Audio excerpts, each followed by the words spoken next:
You see that? My friends, that is what you call a problem. If you didn't understand what just happened, this car, being that it's built by Mr. Devin Niemela, has a geometry problem with the suspension and with the steering. So at ride height, if you zero out the toe, it's good to go. Toe zeroed out. If you hit a bump, the wheels toe way in. When it compresses and then rebounds, it'll toe way out. As you guys just saw, when we put the car up in the air, it toes the way out. Now there is a term for this, and the term is called bump steer. And the reason why it happens, I think it happens more often in like the off-road community or on like big trucks like my Duramax. But from what I understand, this happens when either your tie rod angle is improper or your tie rod overall length is improper. From what I understand, I could be wrong. We are headed up to a shop today with the Type R. I was gonna initially drive it up there, but honestly, it's so bad to where I don't really wanna drive it. Yeah, it's pretty rough. So one of Bobby's dad's friends owns a shop with an alignment rack. So we're gonna go ahead and throw this thing on the alignment rack and kind of get a rough idea of what exactly we need to do to get this problem fixed. Because like I said, you hit a bump on this thing and it throws you in the ditch. So once again, to reiterate, as of right now, you can see the wheel's perfectly straight. If you hit a bump and the suspension compresses, the wheel goes like this on compression, and then on the rebound, if it goes higher than the ride height, it goes that way. So as you can imagine, it's all over the road. Let's go ahead and get this thing loaded up in the trailer. It's like a 45-minute drive up north. Get her on the alignment rack, and hopefully today we can at least come to some sort of resolution on how to fix this thing.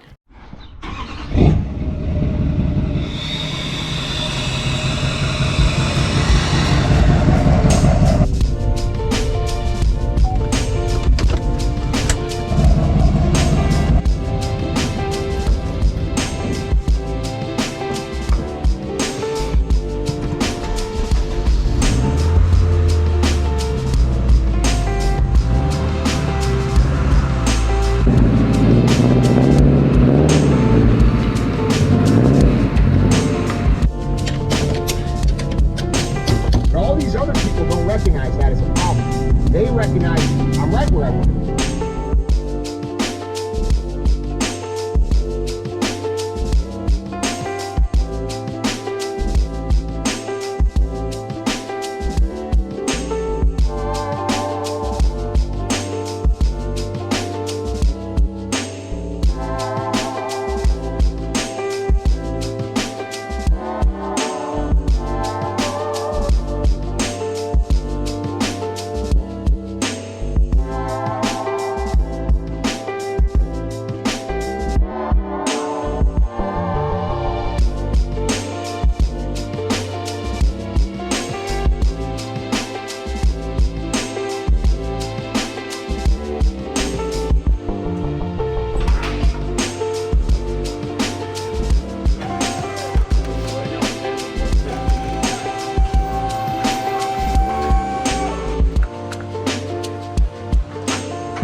So the problem we're having is math. I initially thought it was the angle of our tie rod that are angled down. When it's settled on the ground, it's angled down about 5 degrees. That is not the problem. The problem is, if you look at it from this angle right here, you can see how far forward it is angled.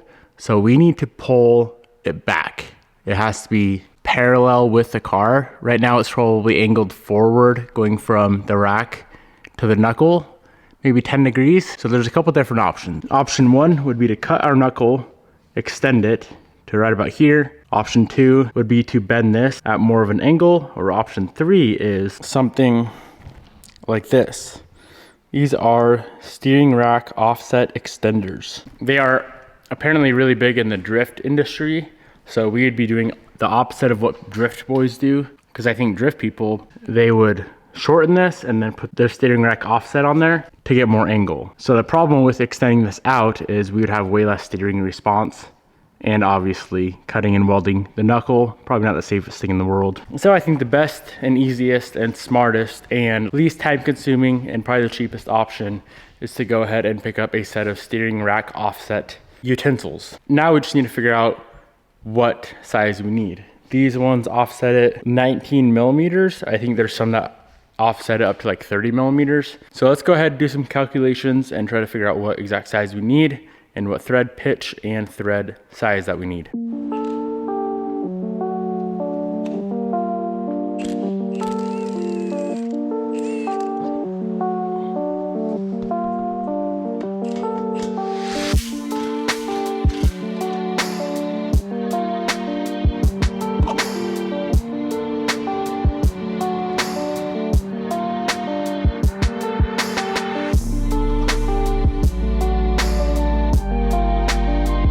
Well, boys, this may be a little bit bigger of a problem than I had initially bargained for.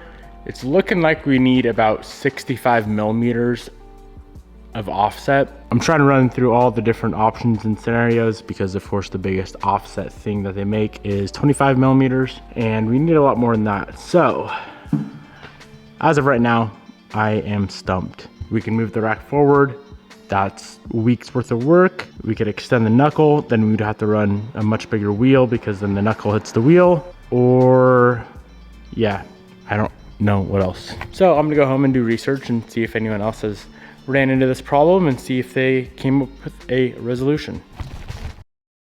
All right, friends, let's have a little discussion. So I did some more research last night and I know I've been looking at this and thinking about it all wrong.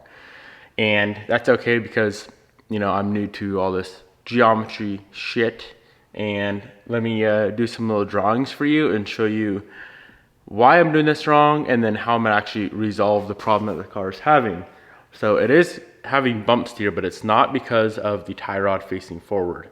Now, let's start with actual bump steer. So hopefully you guys can see this. So this is a wheel. That one's a little cambered out. Don't mind. Steering rack, subframe, coilovers, lower control arm, little springs on a coilovers. Now, what causes bump steer is not the angle of the tie rod facing forward. What actually causes bump steer is when the angle of the tie rod, this is what I initially thought, and I was right. So what causes bump steer is when the angle of the tie rod, say this, here's our tie rod, this right here, when these are at an incorrect angle. So from what I understand on a typical car, like I might throw the Evo up in the air later just to look, you usually want the tie rod to match the angle of the lower control arm. On the black type R, it is. They are matching like this. Say they're both at a 15-degree angle, right? Tie rod, lower control arm. I crawled under Bobby's red type R last night and it appears that her lower control arm is at an angle probably like that, and it looks like her tie rod is at an angle like that. That makes sense? So the reason why bump steer happens is when the wheel goes through its motion, right, up, down, and the tie rod angle is wrong and incorrect, the lower control arm moves at a faster rate or slower rate than the tie rod.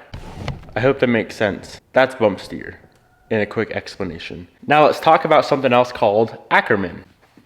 So I'm gonna draw this as if we are looking at the car from underneath it's up on the lift. So wheel, subframe, this is the front, rear of the car. Say this is gonna be our lower control arms. So Ackerman is what we were discussing yesterday. The angle, say this is obviously this is an accurate representation, but if this is our steering rack, right, got a little boots over here. On a typical car, your tie rod would come out straight, okay? Now Ackerman, the Ackerman effect, I guess you would say, is when your tie rod comes out of the rack and it either goes forward or goes back. Now what this affects, if it is not set up properly, is those are your wheels.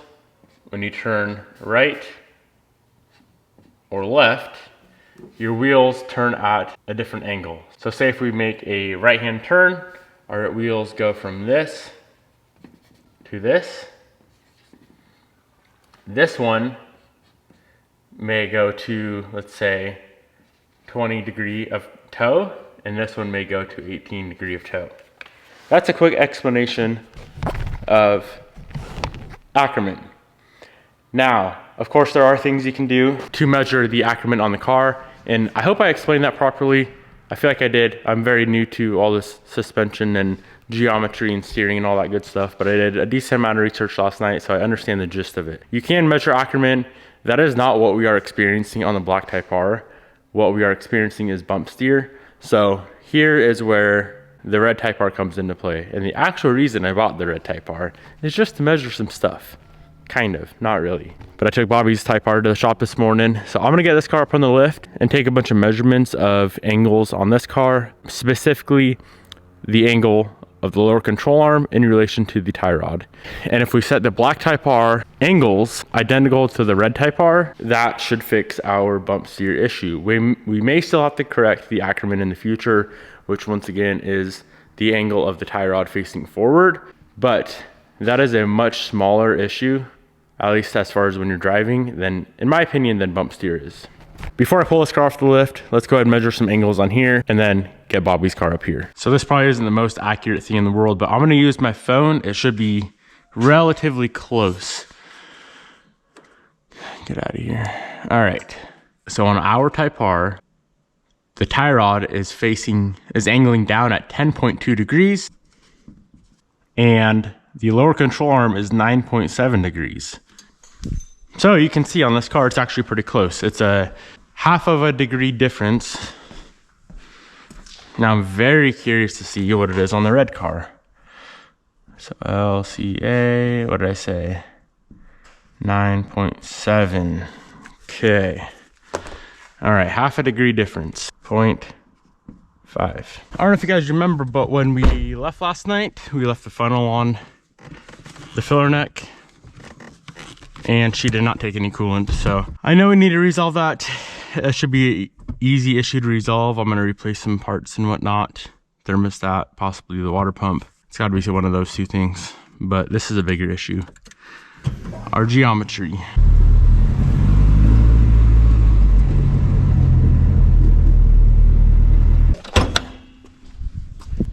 Let's do a quick comparison. Forget what a stock bay looks like. Stock bay with some nice goodies on her. Sheesh. Looks good. Our bay. Oh man, this car is so quiet and soft and comfortable. Opposite of my race car I got. Crawling under a stock Type R really shows how much work we've done to the black one. Pretty sure every single bolt has been out of that car. Singa's got some nice parts on it though. This exhaust is valved. It looks like it's not hooked up. You can see the little valve back there. Seems pretty nice. All right, let's measure. Being that the black car is on coilovers and this is on a spring and strut, I compressed the suspension so the lower control arm matches what the black one was at full droop, which is 9.7. It's within 1/10 degree. Now, our tie rod is at 1.8, 1.9, 1.9, 1.9. Let's do some math. So this is at tie, -1.9, LCA, we set to 9.7.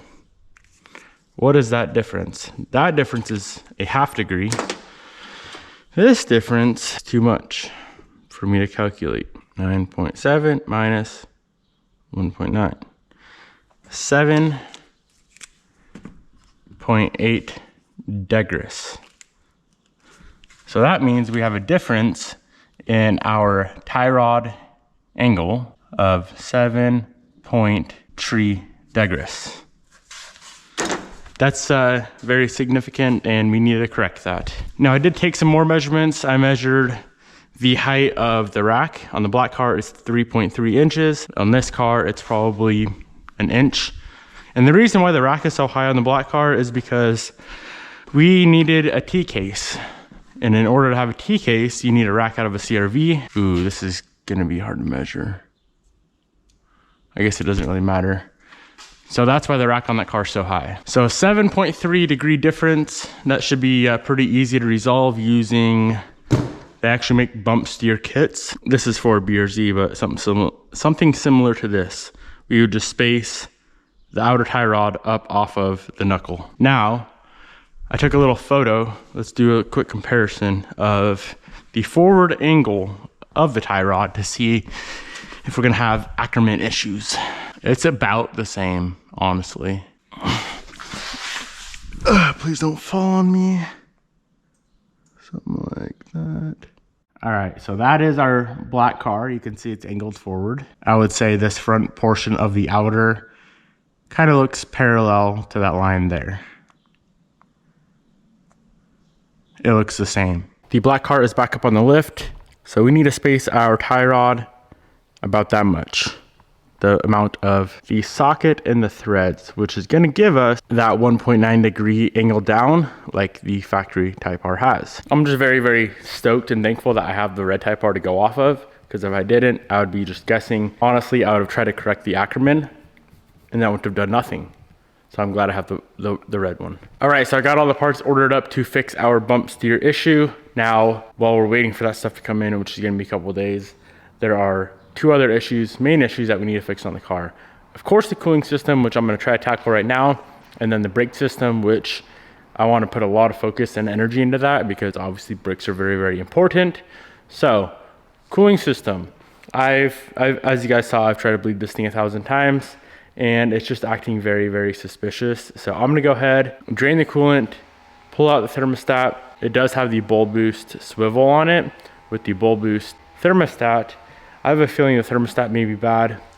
And the reason for that is because when we're driving the car, it'll cruise around at 180, 185 coolant temps, and then all of a sudden jump to like 220, and then suddenly it'll come back down. So I feel like we have a sticky thermostat in the car, and the car actually doesn't have air in the system. The only thing is, draining the coolant on this thing is a straight pain in the ass, but it's gotta be done. So yeah, let's go ahead and pull the whole freaking front end back off and get this thermostat out.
This better fix this car.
Put the car back together, put coolant in it, fired it up, let it idle up to temp, shut it off, let it bleed, put more coolant in it. It idled for around 45 minutes to an hour. Never got above 190 degrees in my shop. That is currently 90 degrees in the shop with only one fan, when before it was hitting like 220.